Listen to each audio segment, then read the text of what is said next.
How's it going, everyone? College Lefty, and in this video I want to talk a little bit about how to unlock 9 free postseason cards by simply grinding out a few moments, as well as completing a collection that the moments actually allow you to complete. So basically yesterday SDS released a variety of postseason cards into a collection, as well as vouchers implemented into the 8th inning program.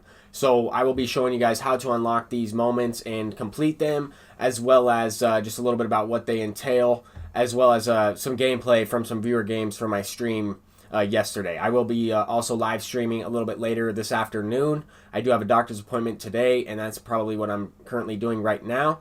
But right now, basically what we're going to get into is this 8th inning program has some postseason moments from this most recent World Series, as well as the Wild Card Division, Championship Division, stuff like that, Division Series. All of these different series allow you to unlock at least one voucher, as well as at least one player. So I think that this is important. The 4th voucher does not allow you to unlock a specific player, but it does allow you to complete the collection. So basically, the very first set of moments is in this wild card division. You get the voucher, as we see here in the bottom right corner, and one free player. Now you can select a diamond card to boost up your Diamond Dynasty team. If you haven't done this already, you would. It doesn't really take too long to do this. You would just complete a series of these moments, which I'm about to show during this next short clip. Basically, a lot of these moments are completed in one at bat. You hit one home run, you pitch a certain amount of innings, strike a certain amount of people out, tally a couple extra base hits in one game. For these missions that require multiple home runs or multiple extra base hits, I would just recommend power swinging on the lower difficulties. And then the ones that might be a little bit tougher are the pitching moments on All-Star. You have to strike out a certain amount of players, things like that. But in this one, for the Division Series, you are able to unlock 2 diamond cards as well as 1 voucher. So you do get some XP and some stubs by completing some of these. You will be able to build up your Diamond Dynasty team pretty good if you just recently got the game. If you just recently downloaded it because it was the free game in October and you don't have a good Diamond Dynasty team, then this is a great way, a fast way to go ahead and unlock some usable diamond cards right away for simply just grinding out the game for free. So right here we're going into some more moments. These series of moments shouldn't take you more than about 45 minutes. Some of these might take you less, half hour to 45 minutes for each section. There's 4 sections, so it might be about 2 hours to 3 hours in total for the amount of time that it takes you to complete all of these. And you will be able to sell some of these cards along the way if you don't necessarily want them. If you want to try some cards out and then sell them, pick up some other postseason cards, there is a good strategy to go ahead and do that by simply playing the community market. But for example, I just wanted to kind of show you guys that I have not completed these moments, but they aren't too difficult. I've seen some other content creators go ahead and complete these. The person that I rated, Jackie Chow, yesterday during my live stream, he was also playing these moments and completed them. So that was awesome to see. I wanted to try and get this video out yesterday, but I was also playing ranked seasons in order to try and unlock 99 overall Babe Ruth. If you missed my previous uploads on that, it was kind of my run for World Series. But basically, if you complete the World Series moments, you collect the 4th and final voucher. After this, you will be able to collect all 4 vouchers into a specific collection and unlock another 4 free diamond cards. In total, it will be 9 free diamond cards. They will all be postseason edition, and they are all pretty good. I wouldn't necessarily say they're the best cards in the game, but I definitely think that they can help you in some way, whether it's build up your stub count or just use those cards in ranked seasons. Try them out. You might be able to use them in future events as well.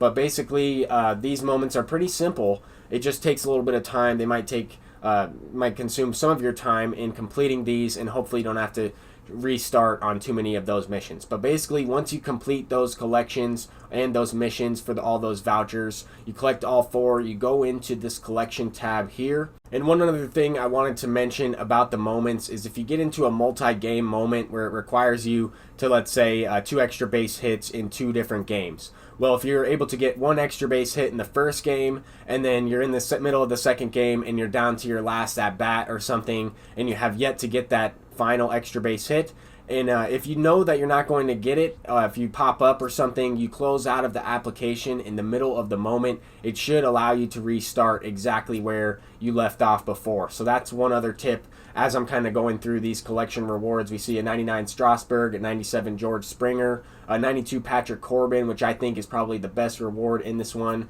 and then of course that 94 Adam Eaton. Now those 4 cards are not sellable, but if you go into the community market, you can take a look at all the postseason cards that are sellable if you use the filter tab, postseason 2019. So these are all the cards listed right here. They're not going for more than 9,000 stubs on the buy order. Some of them are going for under 7,000 stubs, 6,000 stubs, stuff like that. So you will be able to build up a pretty good team using some of these cards. However, you can also make some stubs by purchasing them with a buy order. Put in, like for example, this Correa. If you buy him for 5,400 and then flip him for about 7,600, you might make about 1,000 stubs or a little over 1,000 stubs with that sale. You can build your team up that way. But for the remaining part of this video, let's go ahead and get into some viewer games. I matched up with Kyle23 Gaming, who is also a content creator. He streams on Twitch. He makes YouTube videos as well.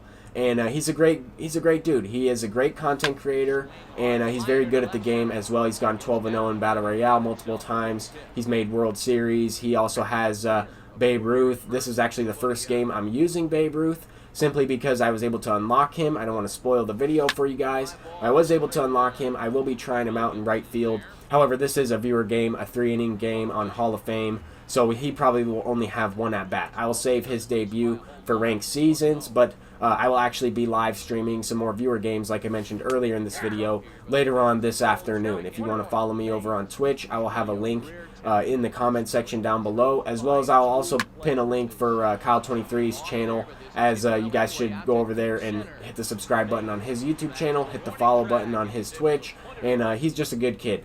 But anyway, I got pretty lucky in this situation. He could have easily hit a 2-run homer with Willie Mays. I got pretty lucky in this entire game because he was hitting the ball pretty well. So far in that first inning there, he hit the ball well 2 out of 3 times. 2 of them resulted in an out. And then, of course, he did have that base hit from Tony Gwynn. But in this situation, it's just a 3-inning game, so stamina will be limited for some of these guys. First at bat with Babe Ruth right here. Hit one to dead center field. I just barely missed it with the PCI, and it was a pretty good pitch. Cutter low in the zone. Thought it was going to be a sinker, and he got me.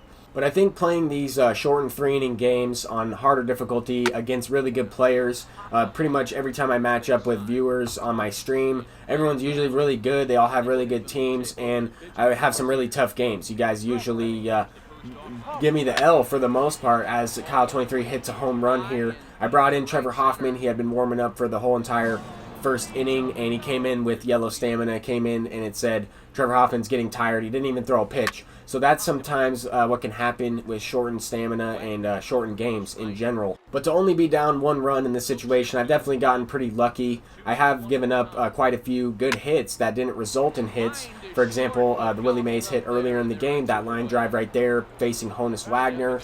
He's able to hit the ball and hit it really well. Here we have Billy Wagner in the game with yellow stamina now. He's only thrown 8 pitches, but it's definitely going to make your pitcher a little bit more challenging to control, as well as it's going to make it easier on the opponent to go ahead and hit the baseball. He's going to be much tougher to strike out when he has lower stamina. The PCI size will be a little bit increased for the opponent. I went ahead and brought in Sergio Romo and got out of the inning, but we are down 1 run. This is where I think it's amazing practice to go ahead and match up head-to-head online in viewer games, simply because these games really don't matter, but it's great practice, especially if you're down in the game. There we hit a home run to tie it up, down to our last 6 outs now, 5 outs with Lou Gehrig up at the plate. He left in Andrew Miller, and it's really good practice to hit lefty-lefty. It's good to play these matchups. You can kind of use your bullpen. Everybody is well rested. If you warm them up correctly, they will be able to be effective in the bullpen. But anyway, Pablo Sanchez has gotten Kyle23 a couple times. Each time I've played him, I think I've hit a home run with Pablo Sanchez, my creative player. But Kyle23 is a great opponent. He has given me some really tough games. I'm not sure if he's ever beat me before, but I know we've played a handful of times or a couple times here and there, and it's always been a 1 or 2 run game. I feel like I've gotten lucky a few times when I've played him, and that's just the way it goes sometimes. Sometimes you have to have a little bit of luck involved with this game. Sometimes you don't get the line drives go your way, and sometimes they do go your way. Here, we almost make a diving play with Honus Wagner. However, Tony Gwynn has the speed to beat it out. So he is 1 swing away from tying up the ball game.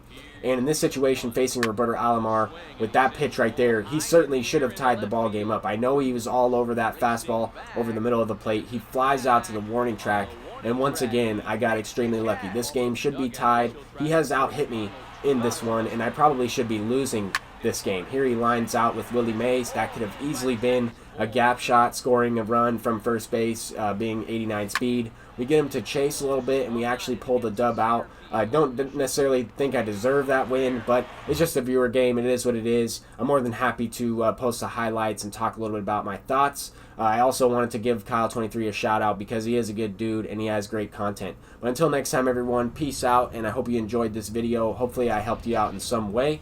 And until next time, or later on today, peace out.